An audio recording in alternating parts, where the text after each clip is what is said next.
अस्सलाम वालेकुम नाज़रीन, मैं हूं कुर्बान बलोच। आपने देखा होगा कि वज़ीर आज़म इमरान खान साहब सख्त परेशान हैं। ना सिर्फ वो परेशान हैं, वो हैरान भी हैं और वो इस इंतजार में भी हैं कि ये क्या हुआ कि इतनी मेहनत की और कोई फल नहीं मिल रहा, कोई शाबाशी नहीं मिल रही। और हमारे सिंधी में एक कहावत है कि जंहिंजे लाइ मुआसी वो कांधी न थिया। इसका मतलब है जिसके लिए हम मरे हैं उन्होंने कांधा भी न दिया। तो वज़ीर आज़म इमरान खान के साथ भी ये सूरत हाल है। आपने देखा होगा मीडिया सारी भरी पड़ी है कि वफाकी काबीना के इजलास में वो फट पड़े। ना सिर्फ वफाकी काबीना के इजलास में, उसके बाद भी रात को भी लगता है कि उसको नींद नहीं आई और सुबह सुबह उसने 4-5 लंबे लंबे ट्वीट्स दे मारे, लेकिन फिर भी कोई पुरसान हाल भी नहीं, कोई शाबाशी देने वाला नहीं। आपको याद होगा कि मैंने कुछ दिन पहले एक प्रोग्राम किया था, उसमें यह कहा था कि वज़ीर आज़म इमरान खान को ये पैगाम दे दिया गया है कि इनफ से इनफ, बहुत हो चुका, थक चुके, बर्दाश्त की हद होती है। 2 चीजें हैं, या तो ठीक करो नहीं तो घर जाओ, मजीद बर्दाश्त नहीं कर सकते। इन सारी सूरत हाल पे, बैकग्राउंड पे आपको आगाह करेंगे कि वज़ीर आज़म इमरान खान के साथ हुआ क्या है। और वो मैं तो समझता हूँ, मुझे अब उस पर मैं समझता हूँ कि वो मजलूम बन गए हैं और वो मजलूम हैं रियली। मजे और उन्हें लूटे और अभी भी जो भी तनकीद भी बर्दाश्त कर रहे हैं और जो बाकी जो इल्जामात हैं वो भी उठा रहे हैं, लेकिन मजे और लूट रहे हैं। इन सारी सूरत हाल का जायजा लेंगे। जिन दोस्तों ने मेरा चैनल सब्सक्राइब नहीं किया वो सब्सक्राइब करें, नए दोस्त भी सब्सक्राइब करें, वॉच करें, शेयर करें।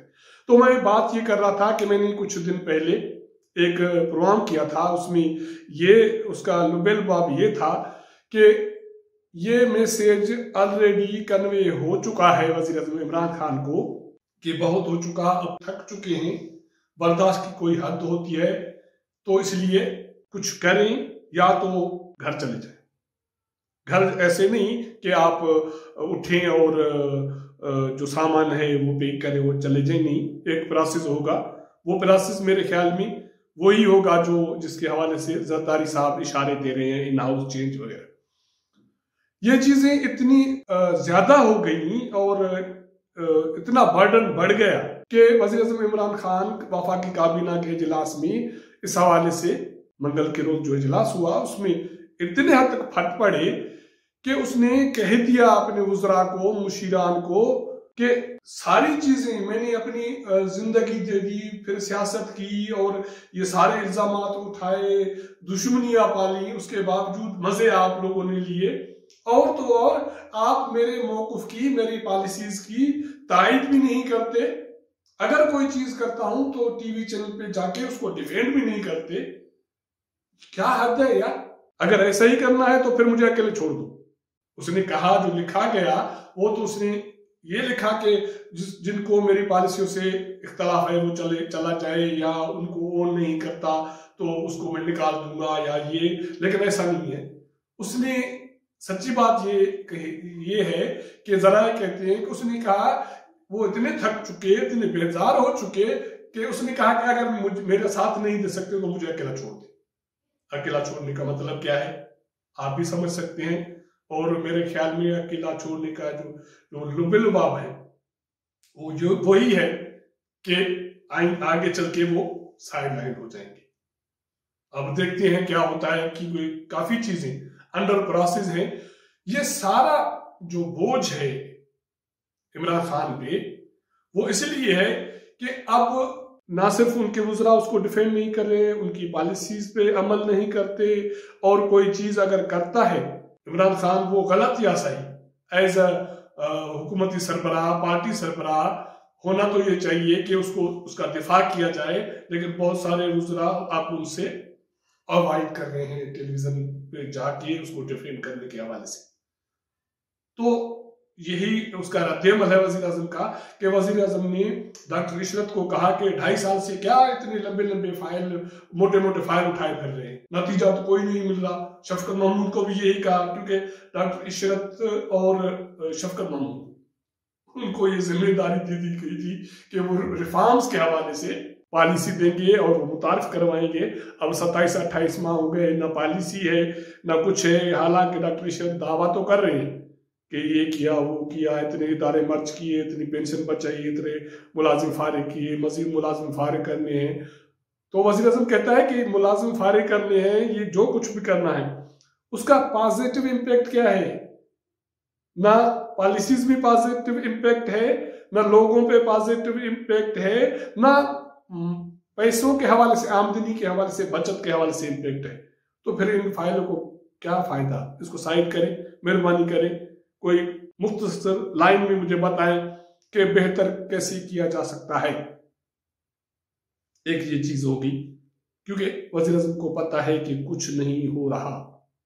और दूसरी बात, जब वजीर आजम को ये बताया गया या अखबारों में ये चीज रिपोर्ट हुई कि एजीपी ऑफिस में 200 अरब रुपए की करप्शन हुई है, या एजीपी ऑफिस ने मेंशन किया है मुख्तलिफ डिपार्टमेंट्स में, मिनिस्ट्रीज में, और वो करप्शन हो इमरान खान के दौर हुकूमत में, जो ये नारा लगा के आए हैं कि करप्शन का खात्मा करेंगे, एहतसाब करेंगे और लूटी हुई दौलत वापस लाएंगे, उसी के हुकूमत के दौर में 1 साल के अंदर सिर्फ ये तो कागजों में जो मेंशन है 200 अरब, और वज़ीर आज़म इसको मानते हैं और उन्होंने इस हवाले से इंक्वायरी भी शुरू करवाई है और कहा कि एजीपी ऑफिस को ऑटोमेट करें और ये करप्शन का प्रोसेस जो सिलसिला है या गुंजाइश है इसको खत्म करें। तो आप अंदाजा कर सकते हैं कि पर्दे के पीछे कितनी करप्शन हुई होगी, बाकी इदारों में क्या करप्शन हुई होगी। इन चीजों ने वज़ीर आज़म इमरान खान के कान फाड़ दिए। वो ऑलमोस्ट ऐसा समझे कि इतना रद्द-ए-अमल में आ गया है कि वफाकी काबीना से इजलास से उठा, ये सारी चीजें की और वुज़रा ने सोर्सेस के थ्रू अपने ऑन द रिकॉर्ड मीडिया के ये चीजें बताई और ऑन की कि वज़ीर आज़म फट पड़े थे इजलास। और दूसरी बात ये, उसके बाद फिर वो घर चले गए रात को भी लगता है कि वो सो नहीं सके, क्योंकि सुबह उसने 4-5 कोई लंबे चौड़े जो ट्वीट्स थे वो दे मारे, और वो उसके हवाले से थे, ब्रॉडशीट के हवाले से, जिसको मुशर्रफ दौर में इंक्वायरी दे दी गई थी, कोई 200 अफराज की, पॉलिटिशियन की, बाकी की, उनकी जो बाहर दौलत है उसको मेंशन करे।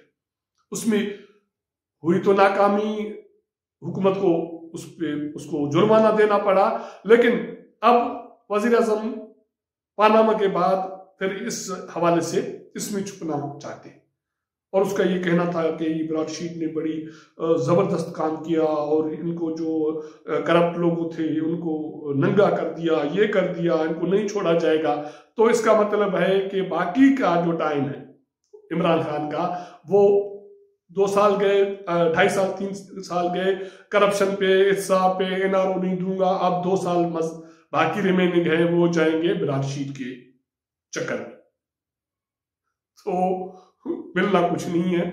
और वज़ीर आज़म को जो दुख है, जरा कहते हैं कि वो सिर्फ ये नहीं है कि वो जरा डिपार्टमेंट्स और ये सारा कुछ कोई परफॉर्म नहीं हो सका, और उसको गुस्सा ये भी है कि अगर कोई वज़रा, कोई वजीर सेनेट में, असेंबली में ये दावा करता है कि हमने खर्चे कम किए, हमने बचत की, खसारा कम किया, तो कोई न कोई अपोजिशन से कोई उठ बैठ के उनको चैलेंज करता है।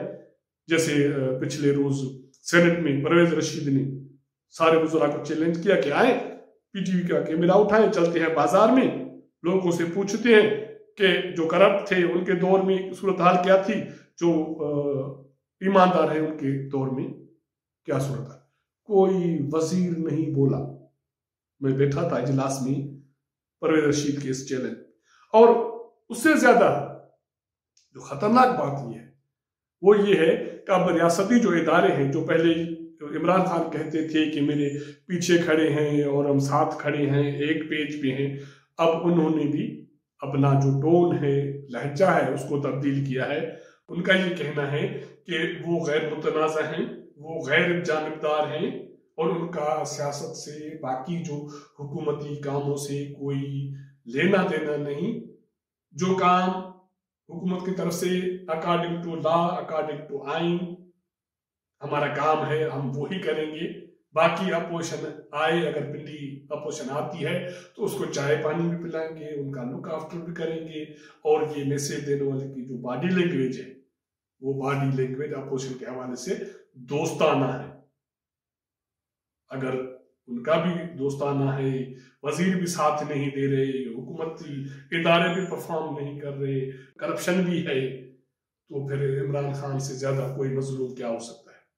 फिर तो ये कहावत सिंधी वाली तो इमरान खान के हवाले से ही है कि वो जिनके लिए मरे बेचारा, जिनके लिए इतनी कुर्बानियां दी, इतने इल्जाम उठाए, अब उसको कोई कांधा देने वाला भी नहीं, उसको डिफेंड करने वाला कोई नहीं।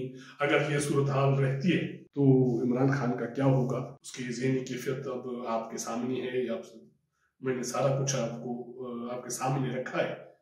इससे ज्यादा वो क्या कर सकते हैं, कितना बर्दाश्त कर सकते हैं, इसका इंतजार रहेगा। अगर मेरा ये प्रोग्राम आपको पसंद आए तो इसको देखिएगा, अपने दोस्तों के साथ शेयर कीजिएगा। आपके साथ मुलाकात होगी अगले प्रोग्राम में, तब तक इजाजत दीजिएगा। अल्लाह हाफिज।